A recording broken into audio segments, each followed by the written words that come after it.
Смағұл Елубай әдеби ортада, қазақ кино өнерінде де өзінің айтар ойы мен халқына қажетті рухани дүниелері мол, қарымды қаламгер.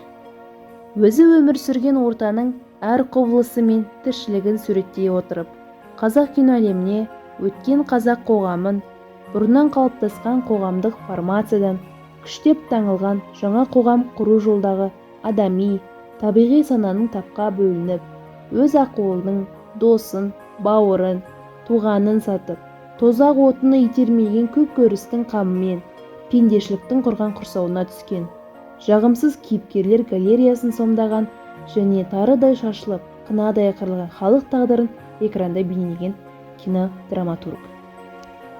Суреткер Смағұл Елубайдың қазақ прозасында үлкен із салған, өз шығармашылығында дарада, сара соқпақ тартқан басты кітабы Ақбоз-үй, Мінәжат, Жалған дүние атты 3 кітаптан түзілген бірақ тұтас түбегейлі көркемдік әлемі.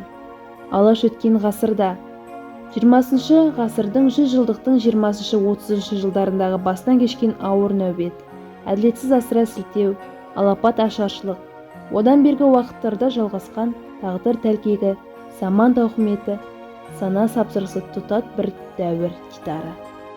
Адамгершілік құндылықтарды адам тіршілігінің баянсыздығы тұрғысынан қарастыратын экзистенциалистік мәндегі тақырып Жалған дүние романында анық байқалады. Қаламгердің жан дүниесінен бастау алған осындай құнарлы ойлардың романда өз жалғасын тапқанына куә боламыз. Жалған дүние романындағы едігенің бойынан автордың өзі мені мұңдалап тұр. Автор адам тағдыр арқылы ғалам сырына, адамзат тағдырына көз тігіп, терең философиялық ой түйеді. Едіге де адамның ғаламның бір бөлшегі екенін жүрегімен сезіне білді. Оқиға психологиялық арнада дамиды. Телеграф бағанның аспан үніндей күңіренесі мүлдем соны тосын саз еді. Тозаңды дауыл қозғаған телеграф сымдары тербеле сарында бәндетеді. Таусыла боздайды. Ар жағындағы ала бұртқан аспан үні екен дейсің. Аспан үні, аспан мұңы, аспан жыры. Ұлан ғайыр шексіздік, кеңістік толғауы. Көмекейі көсілген зор қауымды аламан күңіреніс. Күй шерткен ғалам, күңіренген ғалам. Бұл таңғалып, қалшиып тұрып тыңдады. Аласапыран табиғат ана жырына ұйыды. Ұлы жаратылыс тілі жетпес телеге теңіз сыр ақтарды. Мың сан қиял құсыңды сайратып сан-саққа самғатады. Ақыл жетпес кеңістік өз табаны астындағы мынау бір қылтанақтай жан иесіне едіге қарап тебіренеді. Өзінің ешбір өлшемге сыймас, уақытқа сыймас шексіздік мәңгілік болмысынан хабар береді. Жалған дүние романында аспанның келбетін өмір туралы толғамдармен аттастыра беру басым. Едігенің тағдыр теперішін азапты көрген жан әлемі, ішкі кіші ғалам табиғат тылсымына, үлкен ғаламға шексіздікке үңіледі. Аспан қаһарманды мәңгілік мұнарына сілтейді. Мұнда астрофизикалық құбылыс едігенің өмірімен салыстырылады. Аспан астындағы едігенің ертеңгі тағдыры көмескі, ал аспан мәңгі, құпиясы мол, қол жетпейтін жұмбақ. Қаламгер назарын едігенің алай-дүлей сезіміндегі арпалысқа бұрады.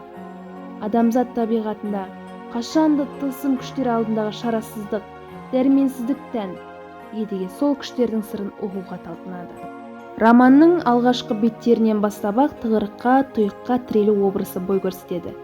Бірінші тарауда автор Хансұлудың қазіргі жағдайымен таныстырады. Оның трагедиясын күшейтетін жағдайлар, шегенің өлімі, жесірлік тауқыметі, қыз үміттің бағының жамбауы, күйеу баласының асылы бөлуі, баласы Түгел ханның отбасымен ажырасуы, араққа салыну.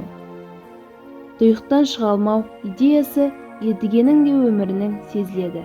Бұл мотив роман барысында тереңдей отырып, жаңа детальдармен толығады. Жеке тұлға тағдырының тұйыққа тірелуі жазушы шығармаларында әлеуметтік реңкке боялған. Осы ретте романда басты қаһарман едігенің образы қызықты. Қоғамнан қысым көрген едіге рухани, адамгершілік тұйыққа тіреледі. Оны тірліктің мәні неде? Не үшін өмір сүрдім? Жаратқан енің адамды жаратудағы мақсаты не? Не үшін жаратты? Не үшін жер бетіне жіберді? Дегендей ауқымды сұрақтар мазалайды. шығарма шешімінде тұйықтан шығу мүмкіндігі таңдауда автор дауысын аңғарамыз. Пенденің жаратылыс, өлім алдындағы шарасыздығы, дүниенің жалғандығы, өткіншілігі турасындағы ойлары барлық адамға тән. Жазушы едіге образы арқылы әлеуметтік нақты тарихи бағдардан уақыттан тыс жалпы адамзаттық мәселеге назар аударады. Едіге тағдыр тәлкелігіне қарамастан қайнаған күрестің ортасында жүрген жанкешті адам. Ол рух тәуелсіздігіне қарсы күреседі. Едіге өзі туралы әділет жолына шапа шектім дейді. Қоғамдағы рухани тоқырауға қарсы тұрғысы келеді. Едіге рухани болмысын сақтауға тырысып бағып, жаратылыстың мың сан сұрақтарымен санаса қатады. Адам үшін не маңызды? Адам тірлігінің мәні, мақсаты неде? Адам өмірінің мәні қарынның тоқтығы, көйлектің көктігі ме? Жарық дүниеге келген соң адам баласы үшін тәннің қажеттілігі мен жанның қажеттілігі бар. Бірақ адамға ең алдымен жанның қажеті, рухтың азығы қажет. Соны ұмытқан сәттен бастап адамның хайуаннан көп айырмасы болмайды. Роман осындай ауқымды ойларға меңзейді. Қаламгер мынау нақтылы болмыс, фәни, жалған дүние мен бақидың, мәңгілік дүниенің арасын бас қаһарман едігенің дүние танымы, талғам таразысы арқылы алуан қырынан таныта алған.